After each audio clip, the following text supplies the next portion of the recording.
10, 7 व 3 लिटरची दुधाची किटली आहे. 10 लिटरची किटली दुधाने पूर्ण भरलेली आहे आणि 7 व 3 लिटरची किटली रिकामी आहे. याच मापांचा वापर करून 5-5 लिटर दूध वेगळे कसे करता येईल? 10 लिटरच्या किटलीतील दूध 7 लिटरच्या किटलीमध्ये ओता.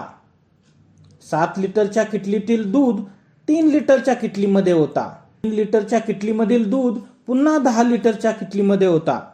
7 लिटरच्या किटलीमधील 4 पैकी 3 लिटर दूध 3 लिटरच्या किटलीमध्ये ओता. 3 लिटरची किटली पुन्हा 10 लिटरच्या किटलीमध्ये ओता. 7 लिटरच्या किटलीमधील 1 लिटर दूध 3 लिटरच्या किटलीमध्ये ओता.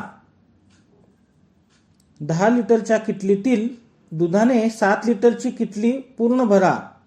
3 लिटरच्या किटलीमध्ये 1 लिटर दूध असल्यामुळे त्यात 2 लिटर दूध आणखी बसेल. आता ते दूध 7 लिटरच्या किटलीमधून ओता. 3 लिटरच्या किटलीतील दूध 10 लिटरच्या किटलीत ओता. शेवटी 10 व 7 लिटरच्या दोन्ही किटल्यांमध्ये समान 5-5 लिटर दूध असेल.